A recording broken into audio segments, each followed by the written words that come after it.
Então, pessoal, estamos aqui para hoje começar a estudar.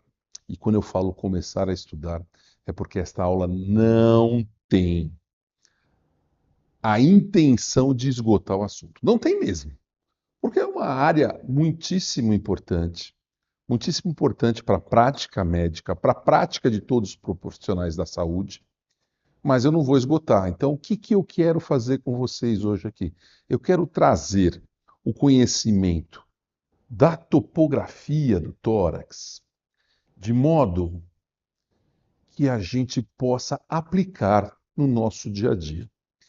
E para quem está no curso de dissecção, essa aula é fundamental para direcionar momentos de dissecção que vocês terão.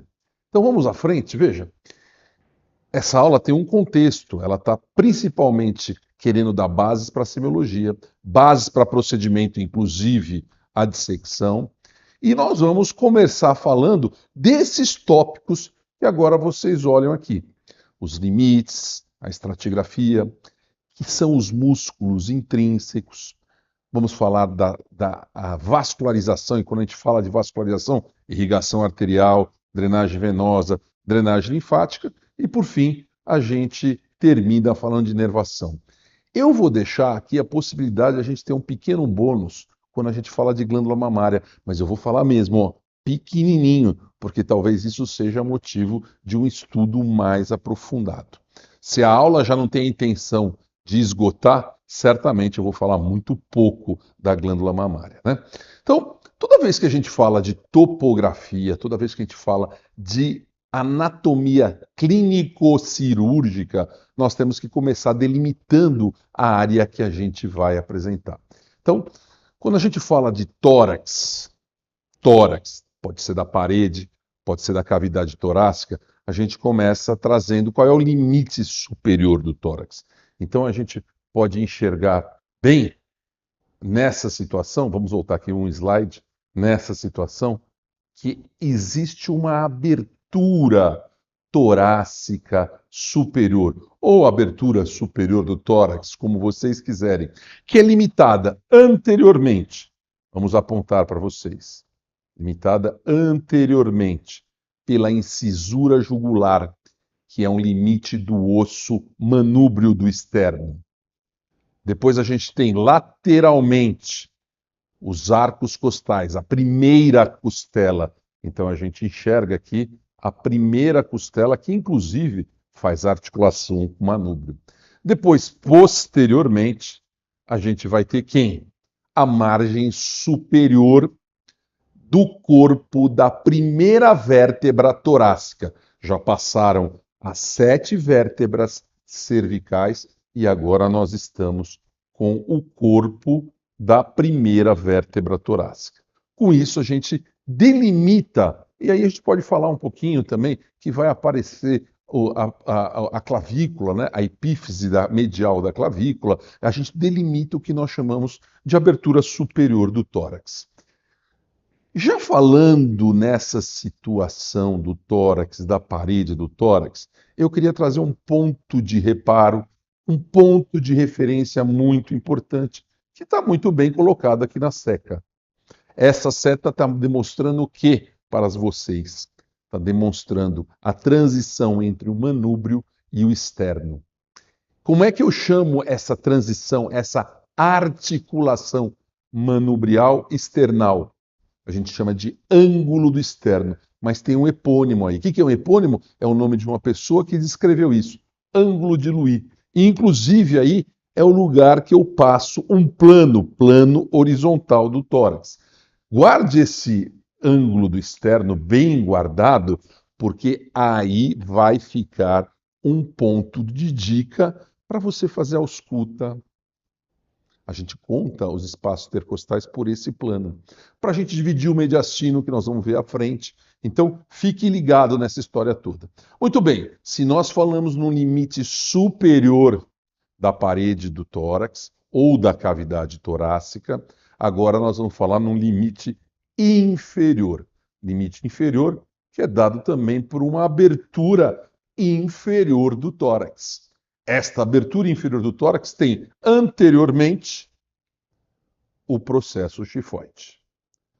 Vejam claramente o processo chifoide. Depois, lateralmente, nós temos quem? As cartilagens das falsas costelas. Aquelas costelas que são a 7ª, a 8ª, a 9ª e a 10ª, que são as costelas ditas falsas, porque não se articulam diretamente com o externo. E, finalmente, a gente tem as costelas flutuantes, que são as costelas que não se articulam com o externo. 11ª e 12ª costela. Aqui fica aqui uma diquinha para vocês também. Veja, a parede do tórax é maior que a cavidade do tórax, nós vamos falar isso depois. E essas duas costelas, a 11ª e a 12ª, estão muito mais relacionadas, aliás, só estão relacionadas com os órgãos da cavidade abdominal. Do lado direito, o fígado, do lado esquerdo, o baço. E posteriormente, quem eu tenho? Então vamos lá, vamos passando. Posteriormente, eu tenho a 12ª vértebra torácica. Opa! Então, eu já vi aqui que as vértebras que vão da T1 a T12 são as vértebras relacionadas à parede do tórax. É isso mesmo. Então, com essa situação de que eu trouxe para vocês a delimitação da parede do tórax, para um pouquinho para pensar. Já melhorou muito a minha possibilidade de estudar. E agora a gente vai para um segundo momento, e olha aqui, ó, fica ligado. A estratigrafia tem tudo a ver com procedimentos. Tem tudo a ver com dissecção. Você que vai dissecar a região do tórax precisa conhecer essa estratigrafia. E de um modo geral, todo mundo já conhece, ou pelo menos já ouviu falar, que a estratigrafia do corpo humano tem o quê? Pele, tecido celular subcutâneo na profundidade, com 3 camadas, a camada areolar, a camada lamelar, a fáscia superficial no meio do caminho. Depois a gente tem as fáscias musculares, são as fáscias profundas que revestem os músculos esqueléticos. E aí nós temos quem? Nós temos os músculos na parede do tórax, que estão no tórax, mas não são do tórax. Como assim? É, isso mesmo. Então, por exemplo, se você olhar anteriormente na parede do tórax, pele e tecido celular subcutâneo, tem a glândula mamária aí, que eu falei que eu vou dar uma pequena apresentação, e aí tem que músculo já? O músculo peitoral maior. Ele é do tórax? Não, ele está no tórax. Ele pertence ao membro superior, tanto que ele faz o quê? A adução do braço. Depois tem o peitoral menor. Ainda lá no dorso, e aí a gente estuda isso em topografia do dorso, quem fez o curso de dissecção do dorso, nós falamos disso, temos o trapézio, temos os romboides. O que mais que nós temos? Temos o latíssimo dorso, chamado grande dorsal. Então, esses músculos não vão fazer parte agora do que nós estamos falando. Nós vamos pular esses músculos, nós vamos tirar esses músculos dessa apresentação e a gente já vai pular para os músculos que estão ligados à caixa torácica. São os músculos intercostais, são os músculos que estão dentro do tórax. E, finalmente, a gente vai falar da face endotorácica e, aí sim, da pleura parietal. Toda essa estratigrafia da parede do tórax. E se você vai adentrar dentro da cavidade torácica, dentro da cavidade pleural, você tem que saber essa estratigrafia, porque cada vez que você for cortando um dos planos, você vai cortar um desses planos aí. Então vamos lá, vamos começar vendo toda essa estratigrafia, falando então, ó, pele, tecido celular subcutâneo, ela já é uma parte já que a gente muitas vezes tem de estudo. Se não tem, vamos precisar aprofundar isso em outro momento. E aí a gente chega aqui nos músculos intrínsecos da parede do tórax. Então, eu gostaria de ressaltar, e vejam aqui nessa figura, o que eu estou vendo aqui? Ó? Este aqui é um músculo peitoral menor. Ele está no tórax, mas ele não é do tórax. Ele é do membro superior, do símbolo da escápula. Depois esse músculo aqui é o latíssimo dorso. Ele está no tórax, mas ele pertence ao dorso e pertence ao membro superior também. Mas quando a gente tira esses músculos, e deste lado aqui foi retirado os músculos todos, o que eu começo a ver? Eu começo a ver essa quantidade, ó. O músculo, vamos voltar só para vocês verem, ó. O intercostal interno, veja, a seta está mostrando bem o intercostal interno, que tem um direcionamento fugindo da região medial, o intercostal externo, que ele se aproxima de cranial para caudal da região medial. Agora vamos lá aqui, ó. Vou ter que mudar um pouquinho. Vamos lá para frente, ó. Mudei a visão. O que que eu fiz? Agora eu estou entrando dentro da cavidade do tórax. Então, aquilo tudo que vocês estavam vendo era por fora. Sim, eu estava como se eu estivesse vendo uma pessoa. Agora eu coloquei uma câmera, botei, entrei lá dentro, estou olhando de dentro para fora do tórax. Então eu estou vendo a parte interna da parede torácica. E aí eu estou vendo quem? Olha que interessante, esse músculo bem claro aqui, que é o transverso do tórax. Transverso do tórax. E vamos para frente, olha lá, ó. E alguns músculos que estão internamente, mas que não estão, que estão pulando espaços intercostais, são os subcostais. Também é uma visão interna. Veja que vocês estão vendo os corpos das vértebras aqui. E por fim, um músculo que alguns livros descrevem, outros não descrevem, que é um intercostal que quase muita gente acha que é uma continuação, uma delaminação do intercostal interno, que é o intercostal íntimo, né? Intercostal íntimo. Então, pessoal, veja só essa história toda. Chegamos já aqui numa situação interessante. A gente já trouxe quais são os limites da parede do tórax, número 1. Número 2, a gente já tirou o que são músculos que estão no tórax, mas não são do tórax. Elencou todos os músculos do tórax e ainda tivemos a possibilidade de ver toda a estratigrafia, até a estratigrafia de dentro do tórax. O que é essa estratigrafia de dentro do tórax? Quando eu entro lá por dentro, antes de chegar na pleura parietal, eu tenho a fáscia endotorácica e depois eu tenho a pleura parietal. Quando a gente falar de cavidade torácica, eu vou falar um pouquinho mais pleura parietal, pleura visceral, quem sabe vocês entendam. E agora a gente já passa para a vascularização, começando da irrigação arterial. Olha, quando a gente olha esse diapositivo fica um pouco complicado, mas eu vou fazer um resumo para vocês e num determinado momento a gente pode trazer um pouco mais de detalhamento. Veja, a irrigação da parede do tórax é dada por artérias que vêm anteriormente e artérias que vêm posteriormente. As artérias da parede torácica anterior, olha que interessante, vamos voltar aqui, perdão, vamos voltar.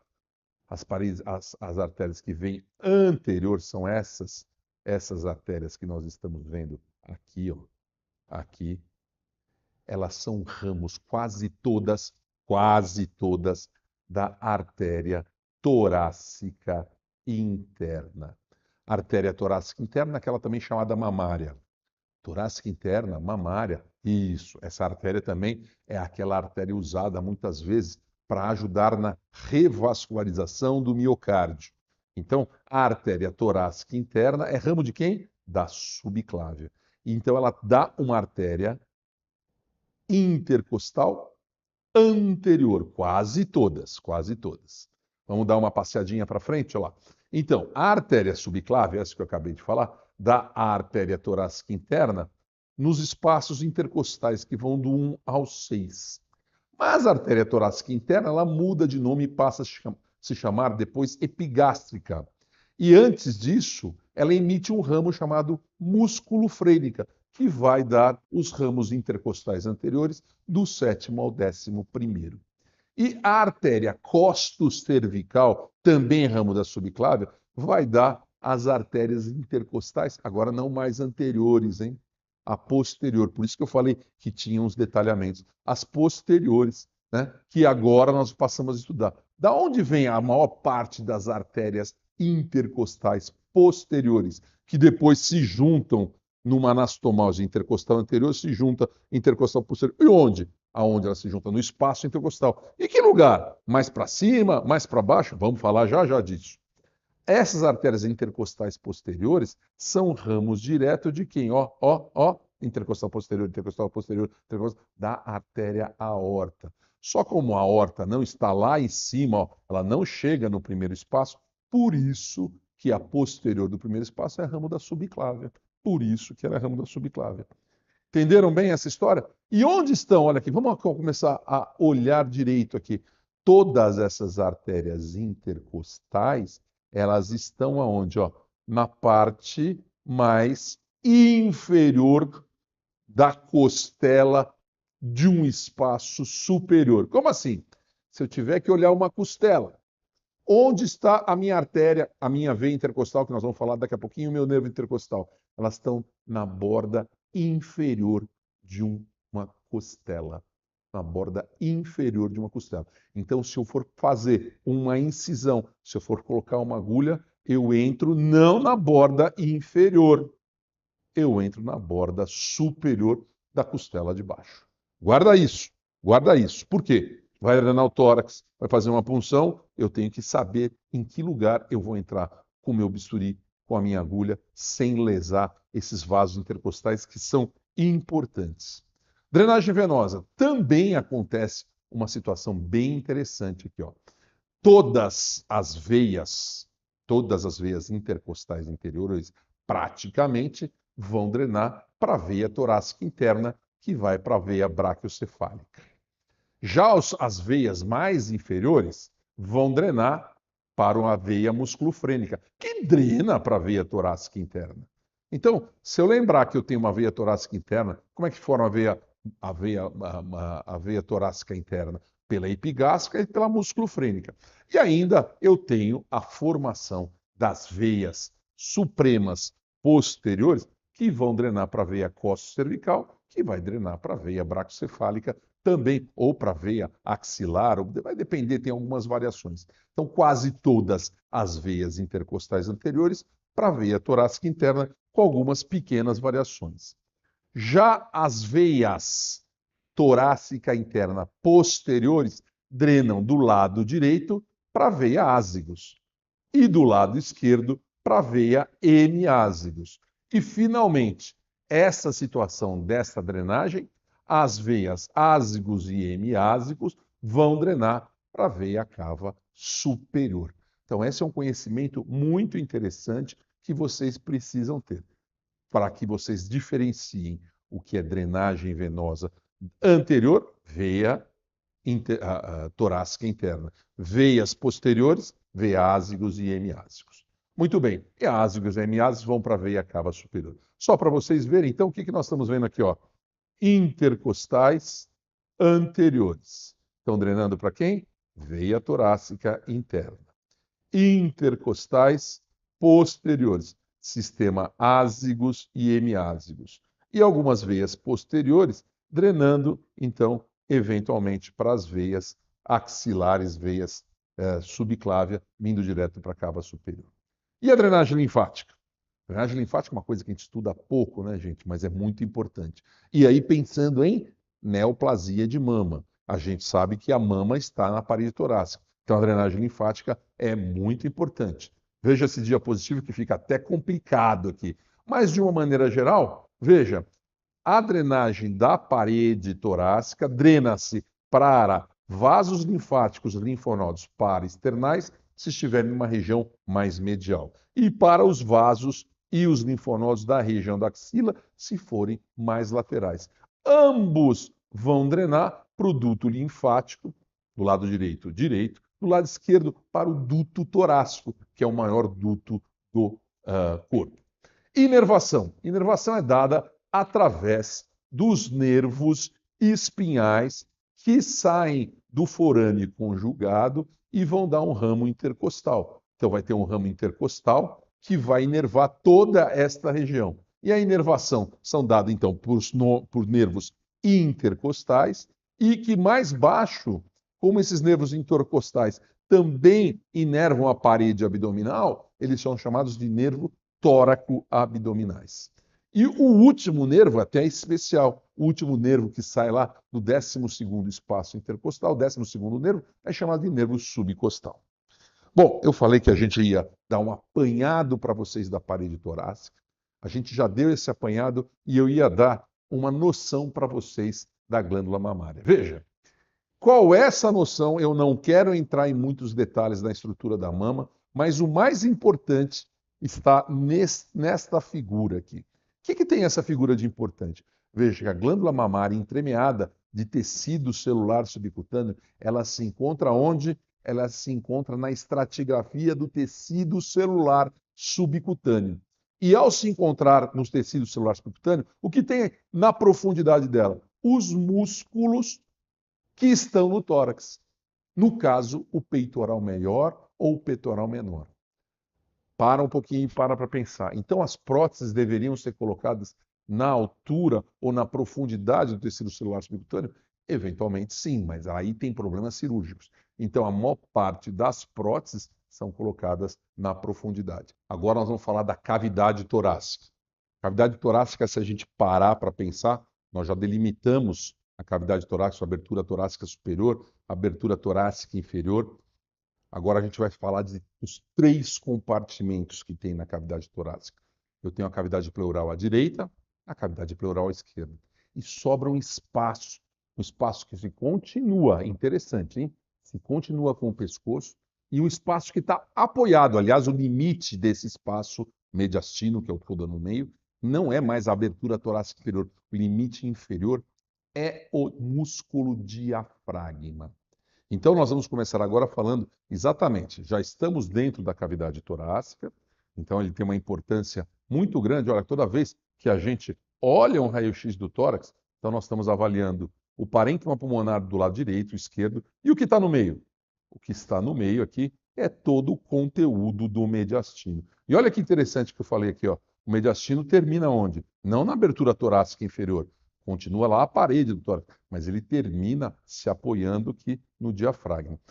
Óbvio que tem uma importância enorme do seu conteúdo. Se eu vou pensar o que mais determina o médico? Auscultar o coração, pessoal.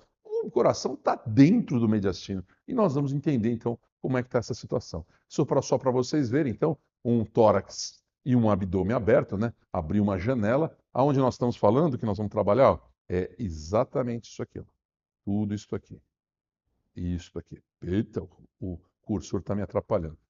Cavidade pleural de um lado, cavidade pleural do outro, e tu que está no meio mediastino. Então vamos estudar isso aqui. Então a gente já começou falando, vamos lá, ó, isso vai ser, vamos voltar um pouquinho, isso vai ser o que nós temos que cumprir agora do conhecimento do mediastino. Então vamos passar para frente. E eu acabei de falar isso para vocês. Cavidade pleural de um lado, cavidade pleural do outro, e o meio é o mediastino.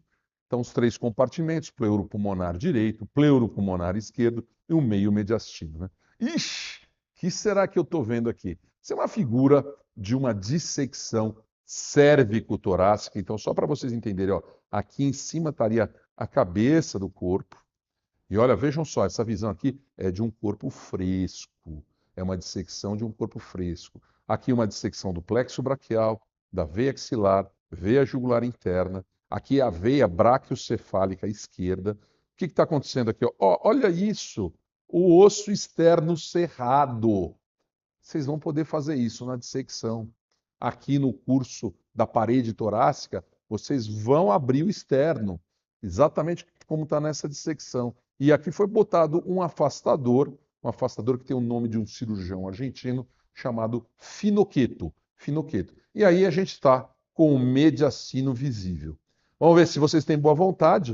O que eu estou vendo aqui do lado? Estou vendo a parede lateral do mediastino, que ainda não foi totalmente aberta. Talvez aqui um pouco aberta, que é a parede lateral do mediastino. São as pleuras mediastinais. Nós vamos ver isso melhor agora. Então, vamos lá. Quais são os limites do mediastino? Nós já falamos isso na aula de parede do tórax. A abertura torácica superior, que vocês estão vendo aqui de uma maneira mais esquemática. Depois, a abertura inferior está ali, mas de fato, para o mediastino, eu tenho o diafragma. Ó, o diafragma, que é um músculo diferente. Se vocês um dia quiserem entender isso, entendam tudo. Todos os músculos têm um tendão preso nos ossos. O diafragma, perdão, tem o quê? Tem um tendão no seu centro, onde inclusive tem a maior parte dos orifícios. Precisa saber o que passa nesses orifícios, hein? Então a gente está mostrando o inferior. E os limites laterais, olha que bem visto aqui também, ó. As pleuras, que como estão viradas para o meio, são chamadas de pleuras mediastinais. Então, olha que legal, ó. Eu já vi o limite superior, eu já vi o limite inferior, diafragma, os limites laterais, e está faltando o quê, ó? O que é o limite anterior? O limite anterior é o externo. E o limite posterior? Coluna vertebral. De quanto? De T1. E aí ela não vai até T12, não. Ela vai mais ou menos até T9, T10, porque o diafragma vai dividir a cavidade pleural da cavidade abdominal, mas a parede do tórax continua. Na aula de parede do tórax já falei isso. A parede do tórax é maior do que a cavidade torácica. Já a parede abdominal é menor do que a cavidade abdominal. Guardem isso, porque isso pode ser uma boa questão de prova.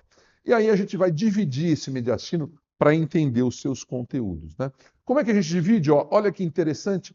Lembra que eu falei na outra aula do ângulo external, a articulação entre o manúbrio e o corpo? Aqui tem o ângulo de Louis. Eu passo um plano transverso do tórax e divido. O que está para cima é o mediastino superior. E o que está para baixo é o mediastino inferior. Também fazem parte dessa divisão, quem mais? Ó, o arco da aorta e que mais? A divisão da traqueia nos seus dois brônquios. Como é que chama isso? Carina. Então, nós temos alguns pontos interessantes. E além do mais, por fim, na coluna, esqueletopia, T4. T4 para T5. Então lá, dividir o mediastino de novo, pego o mediastino e divido em superior e inferior. Quem divide? Plano transverso tórax. Como é que eu acho ele? Eu acho no ângulo external, o ângulo de Louis. O que ele é coincidente? Com o arco da aorta. Que mais? Com a carina. Que mais? Com T4. Aí eu entendo o que está para cima é o mediastino superior, o que está para baixo é o mediastino inferior. Olha lá. Tudo divididinho para vocês. Vamos lá, então? Vamos para frente? Vamos agora entender a divisão, perdão, vou voltar. Vamos entender a divisão do mediastino inferior. Ixi, que bagunça. Vamos lá. Vamos voltar aqui que eu volto tudo, vai ficar melhor. Aí, ó, pronto. Então vamos agora dividir o superior, a gente entendeu. Agora a gente vai para onde? Para o inferior. Vamos lá. Como é que eu divido o mediastino inferior? Olha que interessante. Mediastino inferior, eu tenho aqui, presta atenção que você vai ver isso lá quando você dissecar lá na caixa torácica. A abertura eu abro e vejo o saco pericárdico, aonde está o coração. O coração não está solto? Não, ele está dentro de um saco, de uma serosa, chamado saco pericárdico, saco fibroso do coração. O que está anterior, entre o saco pericárdico e o osso externo, é o mediastino anterior. Mas isso é do mediastino inferior, ó, inferior. O que é no mediastino médio? É o próprio saco pericárdico com o coração, que vocês vão lá secar, vão olhar, vão pegar no coração, eventualmente vão dar pontos lá no coração, sentir como que é uma sutura. Nada de modelo, hein, pessoal? Fresh Frozen Cadáver muda completamente a visão de vocês do corpo, como foi aqui que eu mostrei. E o que está por trás, veja que esse desenho está de perfil, o que está por trás do saco pericárdico, na porção posterior, entre o saco pericárdio e a coluna, é o mediastino posterior. Muito bem, mediastino anterior, de novo, mediastino médio, de novo, mediastino posterior. E esse é o mediastino, então, que nós fizemos. Vamos ver mais ou menos essa divisão de novo, ó. Num diapositivo melhor, ó. Olha como ficou interessante aqui, ó. Plano transverso do tórax na altura do arco costal. O que está para cima até a abertura, mediastino superior. O que está para baixo até o diafragma, mediastino inferior. Então aqui a gente está vendo superior e inferior. Olha o diafragma aqui, bem visto para vocês. E o que o mediastino inferior é dividido? Ó, o que está antes do saco pericárdico, mediastino inferior anterior. O que é o saco pericárdico? Mediastino médio. E o que é o posterior? O mediastino posterior. Muito bem. E aí vocês guardem essa divisão. Porque com esta divisão, a gente pode determinar o que tem em cada dessas divisões. Então, ó, vamos fazer aqui, começar dando um exemplo para vocês. Ó. Mediastino superior. O que eu quero saber que tem lá? Que vasos que tem lá? Que nervos que tem lá? Que órgãos que tem lá? E aí, na dissecção, no estudo, vocês vão saber como esses órgãos se relacionam. Vou fazer a pergunta para vocês.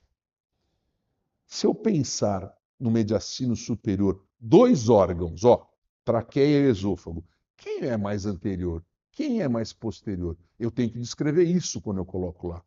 Isso chama-se como sintopia. Sintopia é fundamental para você que quer operar. Talvez para o conhecimento dos órgãos não seja o máximo, mas quando você vai interpretar uma tomografia, uma ressonância, um ultrassom, sintopia é fundamental. E na hora de operar, meus amigos, não tem saída. Quando eu estou começando a dissecar, onde será que está a traqueia? Está sempre anterior ao esôfago. Está sempre anterior ao esôfago. E se eu entrar por uma visão posterior, como por exemplo nas cirurgias robóticas, eu vou entrar o esôfago antes. Então, se eu não souber essa situação, não adianta. Mas antes eu tenho que saber conteúdo. Olha que legal aqui, ó. Com essa tabelinha, eu sei que vasos que tem no mediastino superior. Ó, artérias e veias braquiocefálicas e artéria e veia subclávia. Duto torácico, nervos, nervo vago, nervo frênico, tronco simpático. Ai, Flávio, não vou decorar isso. Não é para decorar. É para olhar a tabela, olhar na peça que está dissecada, olhar no modelo e depois você vai estudando junto com o Atlas. Né? Então veja aqui, ó. Isso aqui é um corte transversal de um cadáver numa técnica chamada plastinação. E eu estou na transição cérvico-torácica. Olha, o que é isso aqui? O que é aqui? Está entrando no tórax. O que eu estou vendo aqui? Traqueia. O que eu estou vendo aqui? Esôfago. E aqui? Aqui são os vasos do pescoço que vão se juntar com a artéria e veia subclávia. E veja que eu já estou aqui com o que? Olha aqui, a clavícula. Então eu estou passando para dentro do tórax. Conseguiram ver bem isso? Ó? Agora aqui eu já estou dentro do tórax. Como é que você sabe que está dentro do tórax? Ó, olha aqui, ó. De novo, ó. Vértebra por trás, externo para o frente. Então eu já entrei no tórax. Dá para ver até os pulmões nesse corte aqui. E de novo, ó. Olha o que eu estou vendo aqui, ó. Traqueia e esôfago. Sintopia. E isso é o mediastino superior. O que mais que eu estou vendo? Olha que legal aqui, ó. 3 bolinhas. Esses são os ramos da artéria aorta. Que lugar da artéria aorta? Do arco. Ó. O primeiro é o tronco braquiocefálico, que vai se dividir em artéria carótida e a artéria subclávia. A segunda, aqui, ó, do lado esquerdo, como que eu estivesse aqui, o pé do corpo está do meu lado aqui e a cabeça está lá para lá do monitor. Então, quem que é isso aqui? Essa aqui é a artéria subclave esquerda. Perdão, a artéria carótida esquerda. E essa é a subclave esquerda. E esse grande vaso aqui? Esse grande vaso já juntou a veia subclávia esquerda com a veia subclave direita, formou a veia braquiocefálica. O mesmo aconteceu do lado direito e eles estão formando o que aqui? Estão formando a veia cava superior. Isso tudo é conteúdo do mediastino, né? Mais um pouco, agora nós já descemos mais, saímos perto do pescoço e estamos lá embaixo. O que nós estamos vendo aqui? Ó? Olha que interessante, esse aqui é o arco da aorta. Já não estou vendo mais aqueles vasos. E essa certamente a veia cava superior. E olha aqui, ó, pleuropulmonar direito, pleuropulmonar esquerdo, eu estou vendo o que aqui? Ó? A pleura fazendo a parede lateral do mediastino. E aqui, o que eu tenho? Traqueia. Traqueia. E aqui por trás, colabado o esôfago. O esôfago. E aí, então, eu acabo chegando nos conteúdos daquele mediastino superior. A gente pode detalhar mais, mas isso cansa. Então, vamos subindo escadinha por escadinha, em vez de pular 3 degraus, vamos subindo primeiro. Consigam entender as divisões. Comecem a entender os conteúdos. E depois a gente vai dando as sintopias. E aí a gente já desceu para a parte do mediastino inferior. Mediastino para o mediastino inferior. E nós estamos aonde? Ó? Mediastino inferior anterior. Ó. Já falamos do superior, vamos para o inferior anterior. E veja o que eu tenho aqui. Tenho muita estrutura aqui no inferior? Tenho. Mediastino inferior anterior tem pouca coisa para me preocupar. Por exemplo, eu tenho os vasos pericardiofrênicos, né? E que mais? Não tenho mais nada muito importante. Talvez tenha linfonodos, talvez um pouco tecido gorduroso. O timo, que eu não falei no outro lá, pode descer até o mediastino inferior, mas não mais muito importante. Agora, quando eu vou na parte do mediastino médio, que é esta aqui que nós estamos mostrando, aí sim, aí tem o coração. Mas o coração vai estar coberto pelo pericárdio. E aí, quando a gente abrir o pericárdio, a gente vai poder enxergar o quê?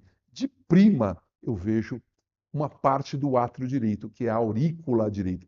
Ué, mas átrio e aurícula não eram sinônimos? Foram sinônimos. Hoje a gente sabe que a parte mais delineada do átrio chama-se aurícula. A aurícula direita é maior que a aurícula esquerda. E aí eu começo a ver os vasos. E aí também é interessante que vasos que eu vou ver. Então, se eu tiver que olhar os vasos de frente, daqui a pouquinho eu mostro o diapositivo, eu vou ver primeiro que vaso que é cava superior. E o segundo, nossa, seria a artéria pulmonar. Não, não. Vai ser a artéria aorta, porque tem um cruzamento ali. E depois a artéria pulmonar. Bem interessante isso, né? Então, olha lá. No inferior posterior, agora, aí sim eu tenho uma quantidade enorme de estruturas. Vejam que de vasos eu tenho a aorta descendente, e aí eu vou encontrar aquelas veias que nós já falamos na parede torácica, as veias ázigos, hemiázigos e o duto torácico. Além disso, que nervos que eu vou ter? Vou ter o vago, vou ter o tronco simpático e ainda vou ter o esôfago lá atrás. Então, talvez num primeiro momento você fale, vou decorar esse quadro e acabou o assunto. A gente precisa olhar.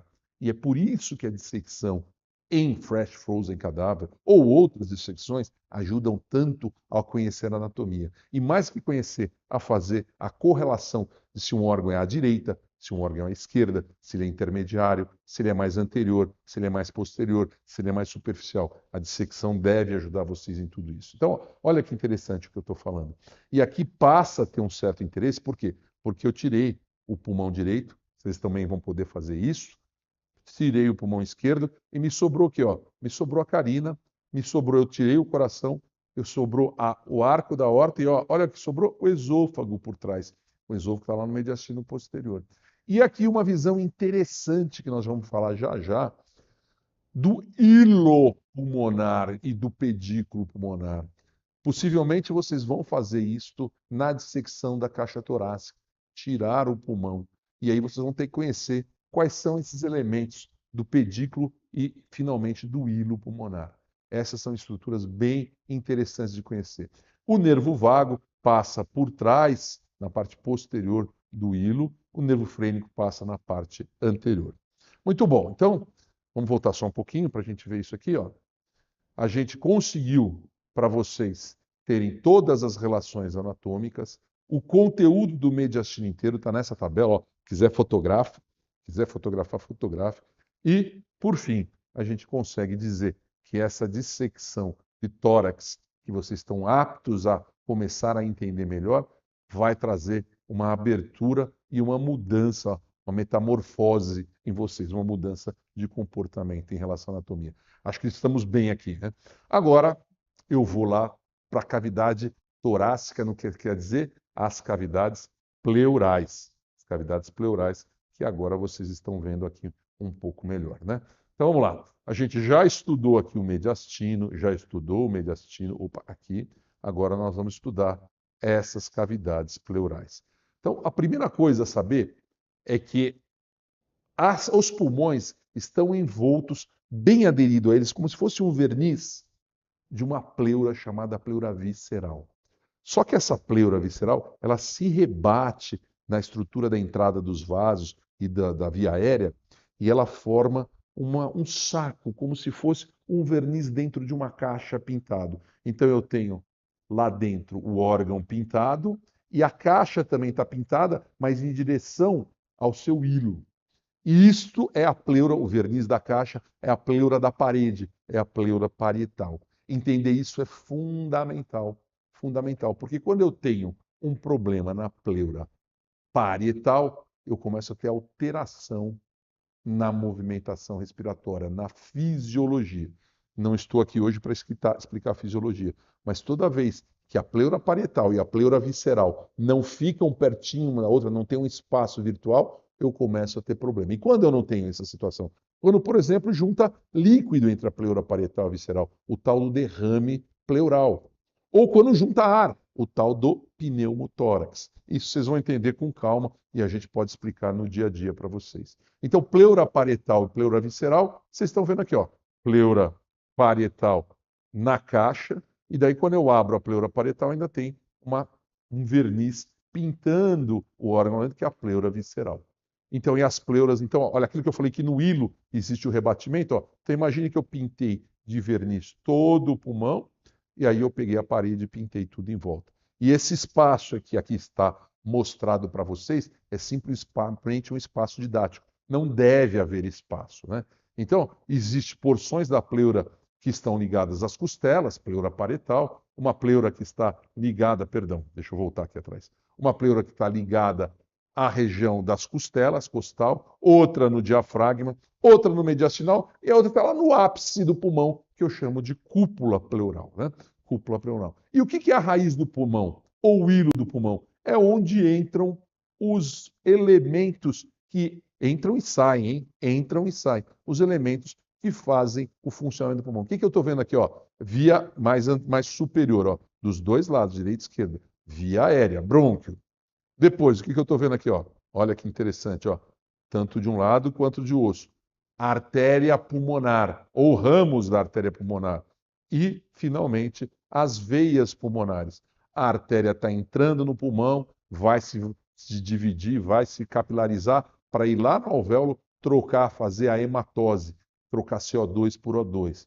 E as veias pulmonares vão sair dos hilos pulmonares em direção a quem? Em direção ao átrio esquerdo, para onde vai levar esse sangue agora oxigenado para ser bombado pelo ventrículo esquerdo através da aorta de todos os seus ramos, né? Então, o hilo é uma situação que vocês vão ter a possibilidade de isto, raiz do pulmão ou hilo, vocês vão ter a possibilidade de dissecar para até tirar o pulmão. E quando for tirar o pulmão, precisa muitas vezes lidar com os ramos das veias pulmonares, as veias pulmonares, os ramos da artéria pulmonar e a via aérea, os brônquios secundários, eventualmente até terciários, né?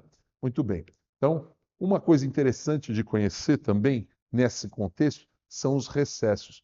O pulmão, ele preenche toda a cavidade torácica, mas ele não chega até aqui embaixo, entre a pleura, entre perdão, a caixa torácica e o diafragma, nem aqui no meiozinho. Então eu tenho lugares onde o pulmão não chega. Esses lugares são chamados de vazios, de recessos. E eu tenho o recesso que está entre as costelas e o mediastino, recesso costo-mediastinal. E tenho o recesso que está entre as costelas e o diafragma, que é o que a gente mais vê onde acumula líquido, o recesso costo-diafragmático. Então, a gente sempre olha estas regiões para ver se não tem a situação de ter derrames. Veja aqui, de novo, então, a possibilidade de ter os recessos, né, e a situação disso. Não vou me alongar nisso aqui, mas os pulmões têm divisões. O pulmão direito tem 3 lobos, um superior, um médio e um inferior. Já o pulmão esquerdo só tem um superior e um inferior. Então, nós vamos dar uma espiadinha nisso, olha lá. Pulmão esquerdo, um superior e um inferior. O superior, também chamado de língula. Língula. Já o inferior é o lobo inferior. E o pulmão direito, já com 3 lobos, um superior, um médio e inferior, e todos eles se dividem em segmentos. Os nomes estão aí. Quando você for estudar isso para uma prova, ou porque você virou broncoscopista, ou cirurgião de tórax, ou pneumologista, você volta. Agora, algumas coisas de interesse. Ó. O que nós estamos vendo aqui? Ó? O hilo de quem? O hilo do pulmão direito. Tanto o hilo do pulmão direito quanto o pulmão esquerdo têm relações posteriores com o nervo vago e anteriores com o nervo frênico. E existem algumas coisas diferentes, né? Então, veja, as veias pulmonares são sempre inferiores. As vias aéreas são sempre mais mediais. Já a artéria pulmonar, ela guarda uma relação muito maior com a via aérea do que com as veias pulmonares. Então, são coisas interessantes da gente ver. Veja o que eu falei aqui, ó, o nervo frênico passando anterior ao hilo e o nervo vago passando posterior ao hilo. São coisas interessantes. Olha aqui, ó, de novo aqui, vendo esta relação nervo vago posterior ao hilo. Sempre importante. Vascularização. Como é que chega sangue bom para o pulmão? Sangue vascularizado. Pode vir pela artéria pulmonar? Pode, mas é pouco, não é tanto. Vem pelas artérias brônquicas. Artéria brônquica é ramo de quem? Da aorta, pessoal. Assim como as artérias intercostais. E aí a drenagem também é feita por veias brônquicas. A inervação principal do nervo do pulmão é o nervo vago, tanto que ele era chamado pneumogástrico. Mas como não tem um interesse do ponto de vista cirúrgico importante, ele é muito mais de interesse da fisiologia, eu vou falar ponto por um pouco dessa história. Com isso, nós estamos terminando. Vamos fazer uma repassagem total de tudo que nós vimos? Parede do tórax ficou para outra aula, já fiz isto. Mas nessa parte da aula, a gente falou do mediastino. Mediastino, o que é superior, o que é inferior. Lembra dos limites do plano horizontal do tórax, do ângulo external, do arco da aorta e de T4. Superior tem uma quantidade de estruturas que eu preciso saber, fazer aquela tabelinha. Inferior, o inferior eu divido em anterior, médio e posterior. E aí eu também vou entender que o médio é onde está o saco pericárdico. E aí é interessante, porque está o coração. Depois eu vou estudar o resto das coisas. E aí as cavidades pleuropulmonares, onde eu tenho que saber o que é uma pleura parietal, uma pleura visceral, o hilo, relações importantes do nervo vago, o do nervo frênico. E lembrar uma coisa que eu não falei na aula, as cavidades pleuropulmonares e o mediastino não têm canais de comunicação. Então, se eu formar um derrame pleural direito, por continuidade, não passa para o mediastino nem para o lado esquerdo. Mesma coisa em relação ao pneumotórax. Agora, é óbvio, né? Nós estamos falando de membranas biológicas e não membranas estanques.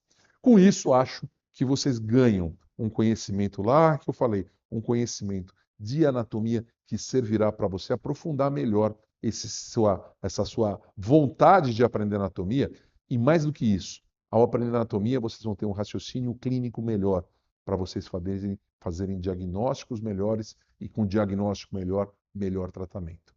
Então, eu acabo esta aula aqui e, obviamente, vocês têm contato, como fazer contato comigo e eu sempre estarei à disposição. Tudo de bom, pessoal. Anatomia tem muita importância. Anatomia faz parte de ser um bom médico.